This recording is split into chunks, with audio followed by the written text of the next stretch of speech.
Oh my God. Hello and welcome back to Team Profile and Projections, your number 9 team, voted by you. Heading into the season are the St. Louis Cardinals.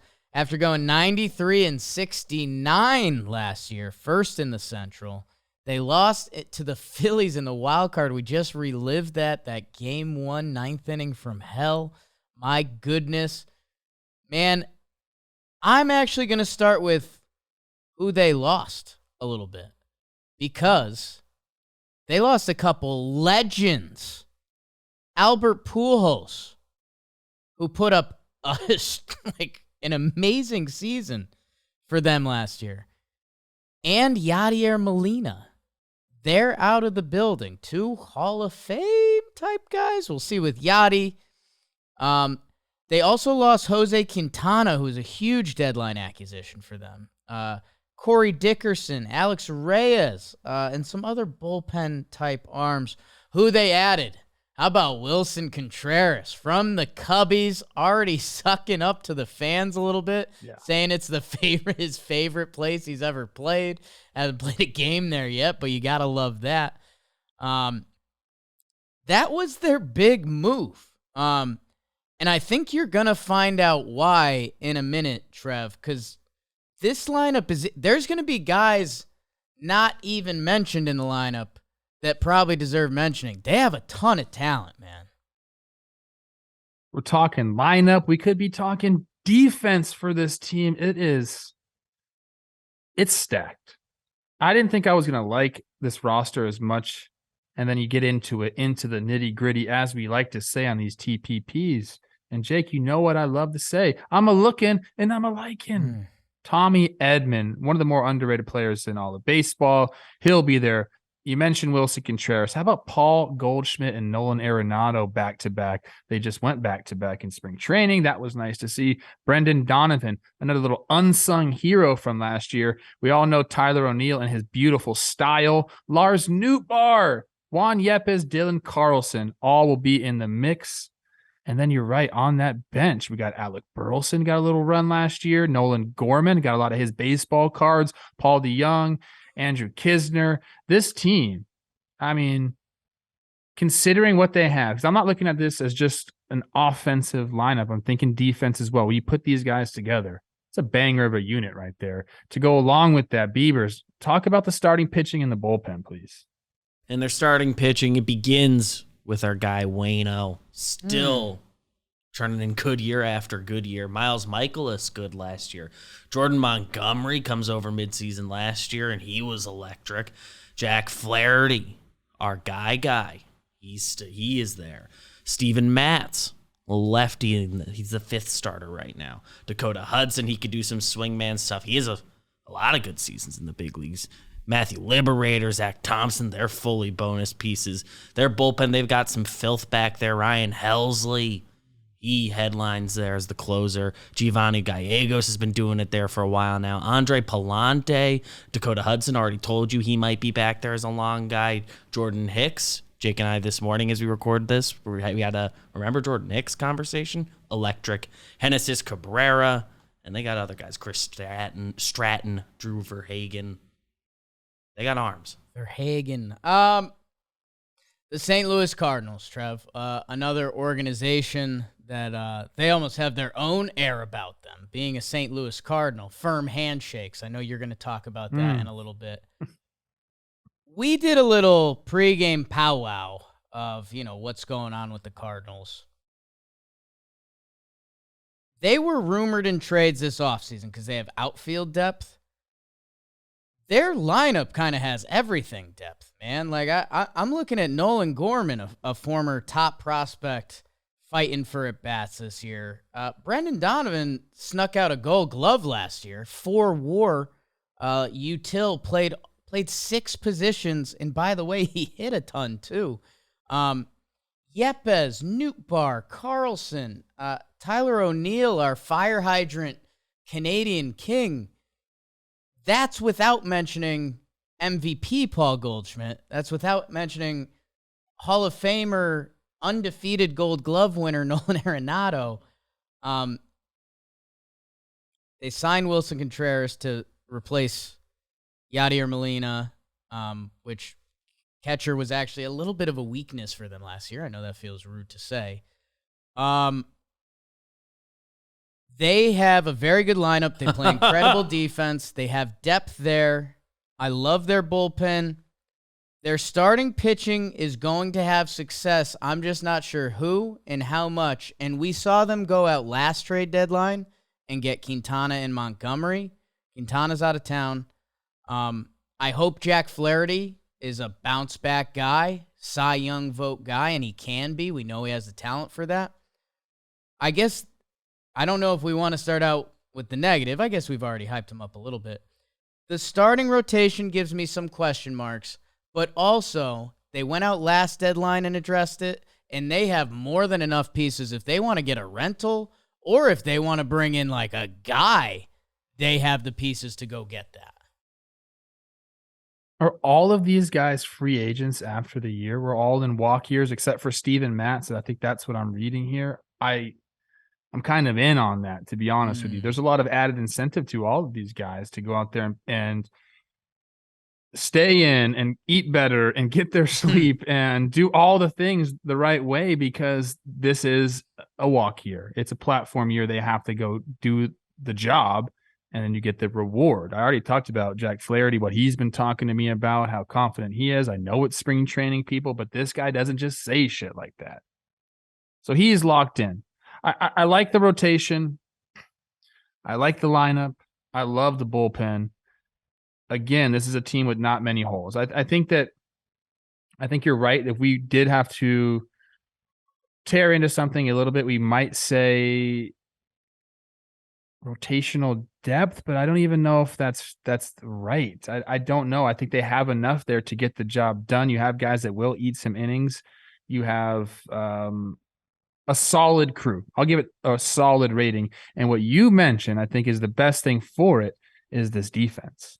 I mean, there is gold glove shit everywhere you look. And think about this. If you're a pitcher on the mound and you got guys back there that you know can go get it, what does that do for your confidence? What does that do for your conviction? It's everything. So this is a team, I think we're going to get to the over-under here later in the show. I think they're underrated, man. Yeah, I'm already prefacing myself to almost hype them down, but I don't think I could if I wanted to. Because I believe in this organization. And I almost skipped over it because it's so good. Paul Goldschmidt won the MVP, right? Like I'm not dreaming that. Nolan Arenado was like right behind him. Like there were days when we thought he was going to catch him on WAR. Adding Wilson Contreras. Okay, I guess what it turns into, I mean, Tommy Edmonds kind of bona fide at this point of who he is as a baseball player. You know what you're going to get there. I guess it's who's coming for the next 5 years of Cardinals baseball. And I think that's one of their, probably the fans' questions in spring training, because with these young outfielders, they don't even know where they're going to play. Tyler O'Neill wants that center field job. Dylan Carlson had that center field job. Newt Barr is playing center field for Team Japan. And if your problem is you have 3 center fielders, guess what? That turns into a good outfield. Brendan Donovan, like I don't know. I'm wondering who else joins the party this year and is going to be, a next 5-year Cardinal. Who is maybe a trade bait, because this team's going to be in it. And it's what kind of upgrades do they need and where. But this is a good team. And the starting pitching, I want to come back to it because it's not bad by any means. It's, will Waino ever regress? And early return looks like no. So I guess you're fine there. Michaelis had a massive year last year. Yes. A 3.29 ERA and a bunch of innings. Jordan Montgomery, like you said, him and Jack Flaherty, contract years. If either of those guys goes out and does 170 innings to a 3.2, they're about to get paid. And they both can do that. Matz looks like he's kind of been every other year. And if you believe in that kind of stuff, he's lined up for a good one this year. So I just, come the trade deadline, I don't know if it's Waino Flaherty Monty or Waino Michaelis Flaherty or whatever that looks like. They're going to need a little bit of help, but I think their front office has already proved they'll go get that, and they have enough talent to do that they're sitting pretty. The Cubs got better to what level we don't know. After looking at the teams on paper, I still feel like we're talking about teams in kind of different area codes when you're looking at overall roster talent. And then the Brewers are always a little bit of a wild card because remember, they retooled a little bit. They've got a Contreras behind the plate. And it feels like they've got a little bit of Brewers devil magic, but it's no match for Cardinals devil magic right now. You talked about who's going to be the next guy to break through and be a Cardinal for 6-7 years. It's Jordan Walker. Yeah, I haven't even mentioned him. You haven't even mentioned this guy who people are comparing to Fernando Tatis Jr. He's a big boy. He's 6'5", 220, so he's big but not too hefty. He still looks very athletic in his body. Third baseman by trait, but guess what? We have one of the best all time there right now on both sides of the corner. So you're going to be moving to right field. That's where he's been kind of practicing in the offseason and then into spring training. So that adds another log jam to this outfield. He's not going to get traded. He's going to be one of the guys that's there, and then possibly one of the other guys that you mentioned. If they need to go get some help during the middle of the season, I think they would probably be the ones to get out of there. Jordan Walker seems like a cornerstone type guy for me. If he comes up and makes a splash and has Adley Rutschman effect, a Tatis effect, a Julio Rodriguez effect on this roster, then we're talking about a team going from, hey, they're good, man. There's no holes there. They have the veterans. They have everyone looking good. If he comes up and is a banger, it enters them into a next tier. It really does. So he's the guy you're looking for. They have others, but I think he's kind of like the can't miss guy in this organization. Yeah, and I know Mason Wynn, you also, if you're familiar with him, he's the shortstop that throws 100 miles per hour. He's probably a few years off, but if you're starting to think of Cardinals teams of the future, or I don't know, could he be a trade guy this year if they need to make a big move? I don't know. I just know this team has a lot of options, and I kind of believe in that in baseball. I think some sports, basketball, if you have too many guys, sometimes that can get in each other's way. Baseball, the opportunities are going to provide themselves at a certain point. And if you play well, it's your job. It's the whole Wally Pipp thing. So I love that for them, offense, defense, and I do like their pitching. I don't know how the starting pitching fully sorts out, and I know saying that again, Cardinal fans won't be happy, but at the same time, I'm almost not concerned about it. I guess we did a winning the division percentage with Seattle that was pretty low because they play in a division with the Houston Astros, the big bad wolf. The Cardinals, like I said, Cubs got better, Brewers retooled. I mean, are we talking 50-50 to win the division? Are we talking higher, lower? 80%. I mean, that's a big boy number. Yeah. That's how much. I mean, shoot, hold on one second. I was going to say, because that I'm trying to think, because I gave the Astros 70. a 70% shot. Well, because I gave the Mariners 30%. Unless you had any percentage points saved for Texas nope, or LA. Those are the two teams. Okay. No, I don't have them saved. Just I checking. don't. Shoot, so I can't go that high. The problem is, as we go through these rosters, especially as we get up towards these numbers, they're just good rosters, man, and they get me all excited. So, okay, I won't go 80%, but it's high. I'll give it 65%. Okay, 69%, just under the Astros domination. And St. Louis fans hate that. That's so not Cardinals. But then also, I think about the Brewers and they got some pitching and things could really turn around there quickly. Tell you what, a little Contreras behind the dish rivalry. That's pretty awesome.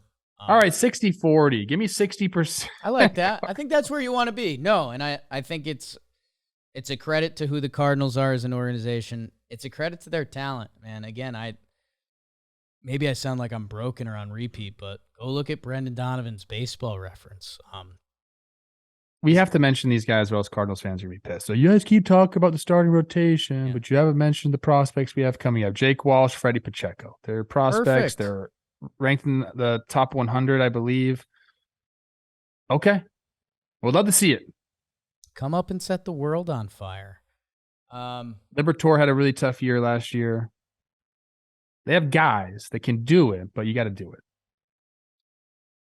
I need a third D word. The dudes, depth, and defense. There's your Cardinals.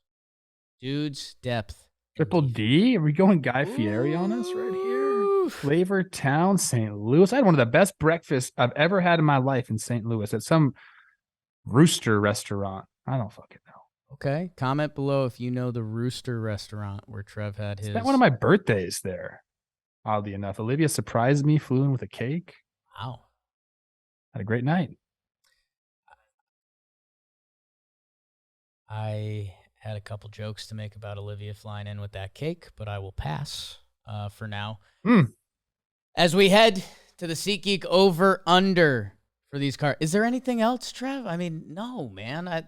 You crushed this. Broken record, dude. Ton of talent, good organization. They're going to win a bunch of games. And maybe go watch them. Go get yourself a good breakfast in St. Louis. Get your tickets at SeatGeek. Code JOHNBOY preseason. 15% off your order, whether you're a first-time buyer or not. So you can buy multiple tickets and just punch in that JOHNBOY preseason code. 15% off your next order. Go check it out. Click the link in the description. Download the app. Green, good. Red, bad. Now you know how to use the app. SeatGeek. Code JOHNBOY preseason. 15% off. What's the over-under? Oops. The over-under, I think the place that you had breakfast is just called Rooster. The over-under is 88.5. Consulted my St. Louis expert. I don't know, man. Why does it start with an 8? There are times, Jake, when you're placing a bet, things seem a little too easy. And usually you want to be on the other side of that. When things look easy, they ain't. 88.5 to me for this team. You won't. You're too close to Jack. No way.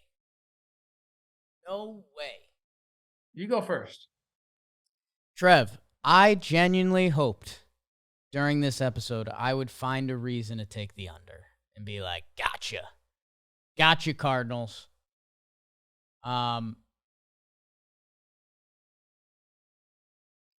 80. If I was setting an over-under for this team, it's probably like 92.5 or 91.5. This team has the best chance to win the Central. This team, even if they don't win the Central, is for sure in wild card contention. And like their worst case scenario isn't, even if they were middling into the trade deadline, I think they would make moves. And it's not like you're getting rid of Arenado or Goldie. So it's the over for me. I was here and I was going to take the under. And then I had a vision, if you will. Nolan Arenado just had to answer questions about if he was dumb for opting in to his contract and earning $150 million. Yeah. He had to sit in front of reporters. He who is MVP 5, MVP 4, MVP 3, MVP 6, MVP 3. He had to sit in front of his locker and say, yeah, I made a bad mistake. Shut up, everybody. This guy is one of the gold standard players in all of the game. And yes, he was MVP 3 last year. I think this guy fucking has a chip on his shoulder now. Like, he didn't need one. Like, he already kind of has that. But, like, you just gave him one. Whether you meant to or not, this guy's going to go win the MVP this year. It's an over. I like the Cardinals a lot. I think Arenado, I know he had a monster year last year. 7.9 baseball reference WAR. 7.9. 891 OPS. I think this guy wins the MVP. I think he goes higher. I think he has a career year this year. I think he's fucking pissed and he wants to lead the Cardinals deep into the playoffs to show that he made the right decision. Over. I think they run away with this thing. Oof. I do. Oof. What Jim have, Beebs? I gotta know. God darn. Yeah, I mean, my Jakey worst case scenarios is Goldie can't repeat last year because it's a really hard season to repeat. It's 180 OPS plus your MVP. Albert Pujols was insanely good for them. Like, let's not forget that. Like, he went nuts. And then maybe some of the young guys get in each other's way, but like if that's they're losing catcher defense, I guess, with Yachty out. With Yachty, but he didn't like hit it all, and you're getting Wilson and Trey. I don't know. I tried to put it in the blender as many ways as I could to get that under result because, like you were saying, with gambling, when it seems too safe. Last year they were 86.5. I bet them live because I was like, "There's no way." They were plus money to make the playoffs. I had a nice little surprise this past October because I immediately bet with you on this episode. Maybe Vegas. You know what it is, Trev?